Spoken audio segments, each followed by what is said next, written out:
اعوذ باللہ من الشیطان الرجیم بسم اللہ الرحمن الرحیم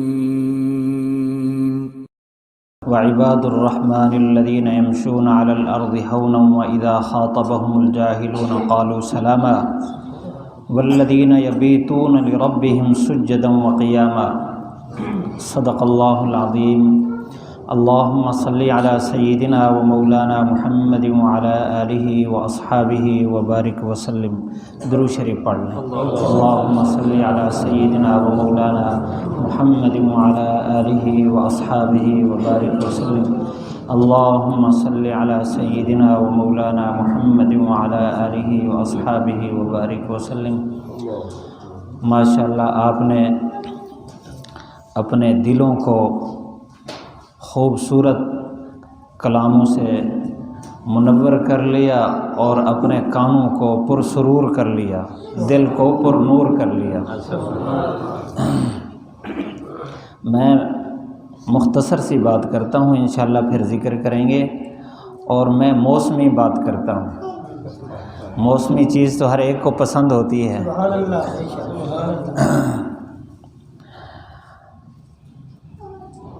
حدیث شریف میں ہے،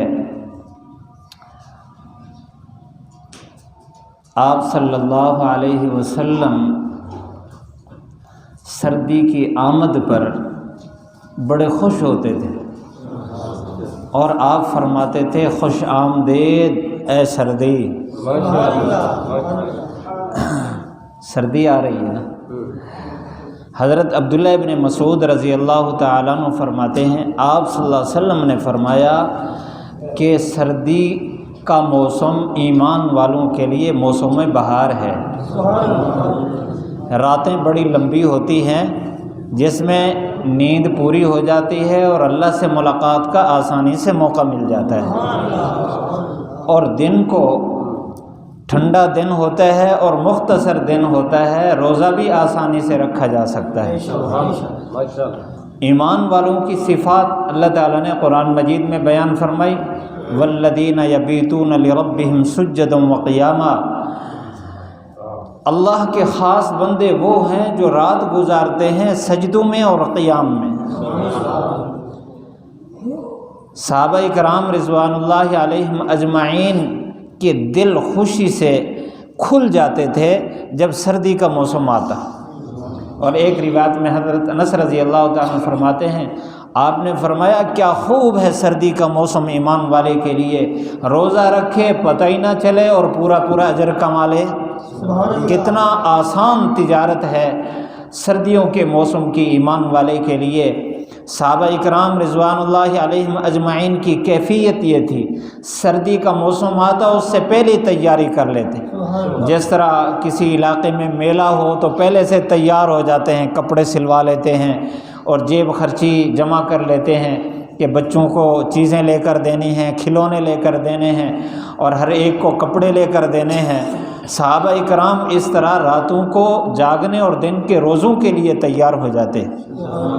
روایت میں ہے حضرت صدیق اکبر رضی اللہ تعالی عنہ سردی کے موسم میں ساری رات قیام میں گزارتے ہیں۔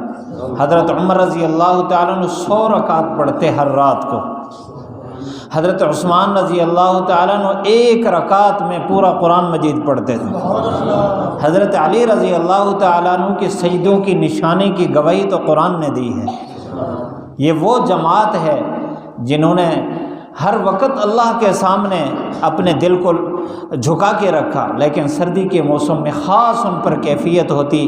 ایک روایت میں ہے، ایک صحابی فرماتے ہیں، میں آپ صلی اللہ علیہ وسلم کے پاس آیا عشاء کے بعد، آپ نفل کی نیت باندھ رہے تھے، تو میرا دل کیا کہ میں بھی اپنی نماز اللہ کے نبی کی نماز جیسی بنا لوں۔ الامام ضامن، امام کی جو نماز ہوتی ہے وہ مقتدیوں کا ضامن ہوتا ہے، امام کی جو نماز ہوتی ہے ویسے مقتدی کی نماز ہوتی ہے۔ اللہ کے نبی صلی اللہ علیہ وسلم کی نماز اور امتی کی نماز زمین آسمان کا فرق، تو برابر کرنے کے لیے میں اللہ کے نبی کی نماز کے ساتھ اپنی نماز ملانے کے لیے میں نے نفل کی نیت آپ صلی اللہ علیہ وسلم کے پیچھے باندھی۔ یہ سردی کی رات تھی۔ آپ صلی اللہ علیہ وسلم نے سورۃ فاتحہ کے بعد سورۃ بقرہ شروع فرمائی، 2.5 پاروں کے قریب ہے۔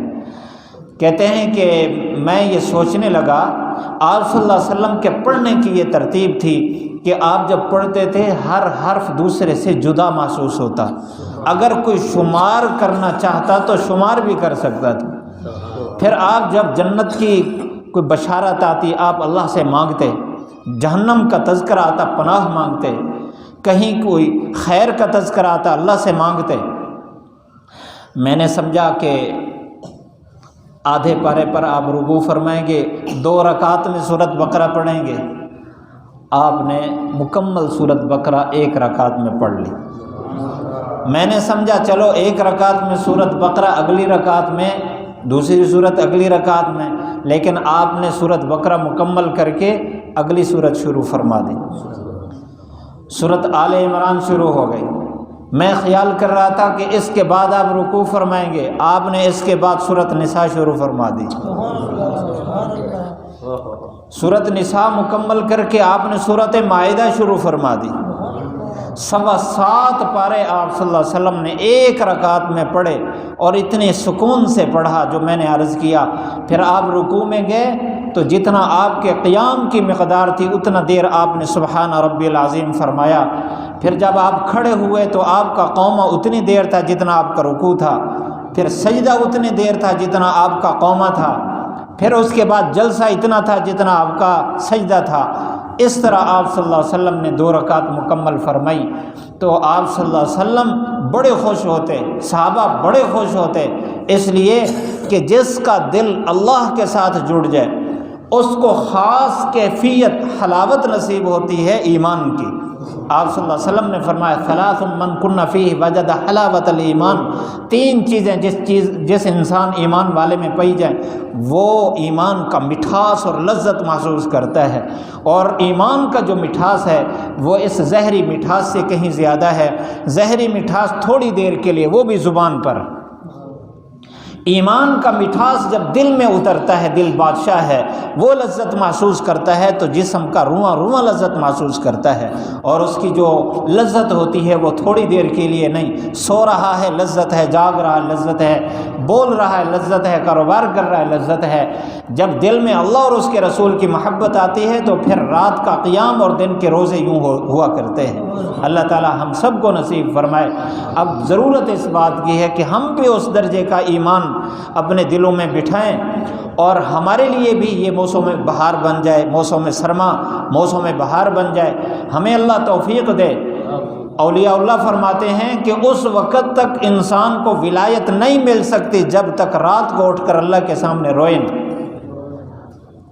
آسانی سے بڑی سستی تہجدیں، میں اپنے طلباء سے کہتا ہوں کہ ریٹ کم ہو رہا ہے، تہجد کا ریٹ کم ہو رہا ہے، سستی ہو رہی ہے سردیوں میں، اور گرمیوں میں تھوڑی سی مہنگی ہو جاتی ہے تہجد، کہ رات کو نیند کا موقع تھوڑا ملتا ہے، اٹھنا ذرا مشکل ہو جاتا ہے۔ اب تو آسان ہے اور بالکل سستی اور مفت ہے، اور اللہ کے نبی صلی اللہ علیہ وسلم نے تو اور زیادہ اس کو عام فرما دیا۔ ایک روایت میں ہے جس کو حضرت ابو ہریرہ رضی اللہ تعالیٰ نے فرمایا کہ صبح نہ اٹھنے کا خدشہ ہو تو عشاء کی نماز وطروں سے پہلے 4 رکعت پڑھ لو، آپ تہجد پڑھنے والوں میں شمار ہوگا۔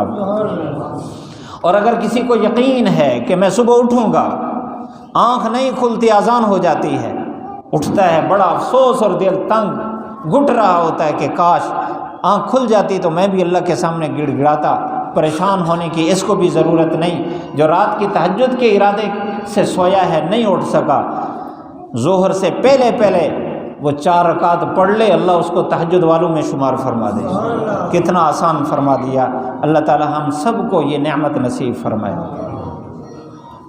تبارك الذي نزل الفرقان على عبده ليكون للعالمين نذيرا